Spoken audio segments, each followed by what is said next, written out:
se sentir étranger à Rome. C'est une question qui vaut, si on y répond de manière un peu brutale. Évidemment, contrairement à, ou comme beaucoup d'autres, c'est une ville qui est connue par beaucoup de gens sans qu'ils y aient mis les pieds, comme beaucoup de villes, comme New York, comme Saint-Pétersbourg, comme Paris. C'est des villes qui génèrent un imaginaire mondial commun, donc évidemment j'ai cet imaginaire-là en moi. J'ai l'imaginaire des films que j'ai pu y voir, des quelques livres que j'ai pu lire qui ont trait à Rome. Et en même temps, donc voilà, c'est une ville de pur fantasme pour moi. C'est-à-dire que Rome, c'est un fantasme. C'est le fantasme de la civilisation occidentale, à son apogée, de la culture chrétienne, de l'architecture et de l'art occidental du XVe, du XVIe, du XVIIe siècle, véritablement à son apogée. Et donc elle génère une sorte de fantasme. Qui dit fantasme dit évidemment très grande appréhension de ne pas savoir y poser les pieds, de ne pas savoir s'y mouvoir, parce qu'on a l'impression soit de s'y promener sur des pas qui ont été 1000 fois parcourus, 10 000 fois parcourus, écrits, peints, dits, chantés. Si on s'écarte des sentiers battus, on se perd très très vite, et on se perd, et on a l'impression, au final, à Rome, qu'on ne sait pas vraiment quoi dire de cette ville. On ne sait pas quoi en dire, qu'est-ce qu'on peut y dire.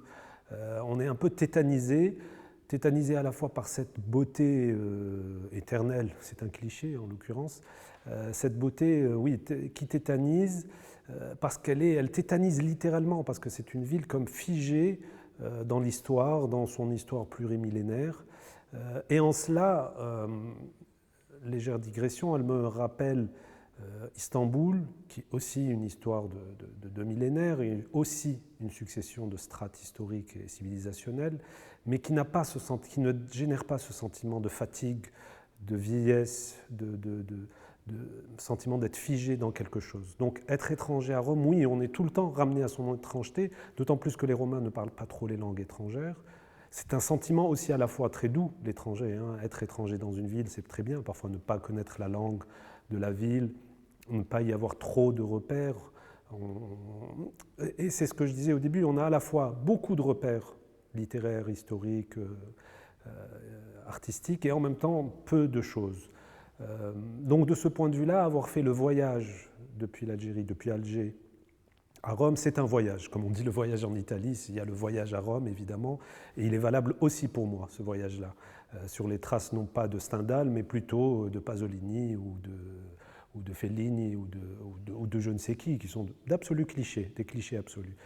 Et donc ce voyage-là, c'est aussi un voyage à travers la Méditerranée quand même. Et Rome, c'est une ville aussi particulière parce que c'est la Méditerranée sans être véritablement la Méditerranée. Moi, j'aurais du mal à dire que c'est une ville méditerranéenne au sens de Gênes, de Naples, au sens de Barcelone, au sens de Tanger, d'Alger, de Tunis, d'Alexandrie ou de Beyrouth ou d'Istanbul.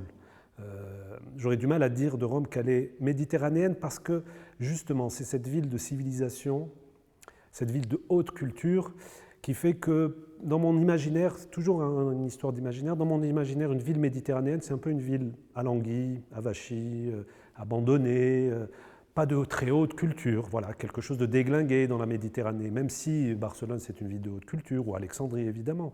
Mais à Rome, il y a quelque chose qui fait que c'est pas la Méditerranée. La Méditerranée, c'est Naples, c'est ça la Méditerranée. Cliché, imaginaire, bien sûr, tout le temps. Mais donc, faire ce voyage-là, cette traversée-là, c'est aussi voilà, traverser dans ces clichés-là et dans cet imaginaire-là, d'autant plus et d'autant moins qu'en tant qu'Algérien, en tant que francophone, francophile, plus ou moins, des questions très ambiguës.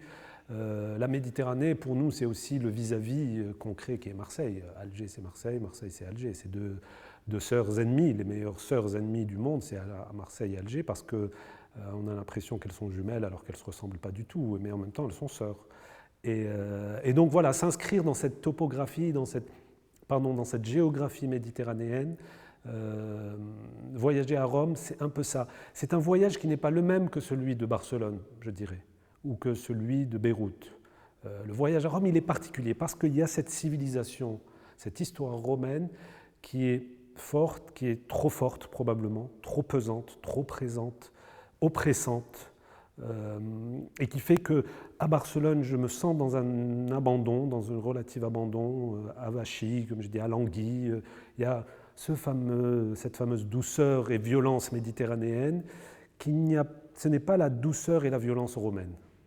Il y a la dolce vita, la douceur, il y a de la violence à Rome, évidemment, mais ce n'est pas la douceur et la violence méditerranéenne qui, on le sait, les villes méditerranéennes sont des villes de très grande violence. Très grande douceur, très grande violence. Le voyage romain, le voyage à Rome, ce n'est pas du tout la même chose. Et c'est pour ça, je dirais, que l'étrangeté romaine est une étrangeté à part. Toutes les étrangetés, évidemment, sont singulières. Mais cette étrangeté-là, j'avoue que la langue aussi est un facteur important. L'espagnol, je ne parle pas plus espagnol qu'italien, mais je me sens moins étranger dans l'espagnol que dans l'italien. Je me sens moins étranger dans l'arabe de Beyrouth que dans l'italien de Rome. Je me sens moins étranger à Istanbul dans le turc dont je ne parle pas un seul mot que dans l'italien de Rome. Voilà, il y a cette chose, mais qui est liée au fait, alors chaque individu aura cette étrangeté liée à ce qu'il sait ou ne sait pas de la ville. Ayant fait des études d'architecture, j'en sais probablement trop, évidemment pas assez, mais j'en sais probablement trop. Ce qui fait que cette étrangeté-là, elle est liée à ce coefficient ou à cette masse d'informations que je peux avoir qui me donne un sentiment d'hyper-familiarité tout en sachant pertinemment et absolument que je suis totalement étranger à cette ville.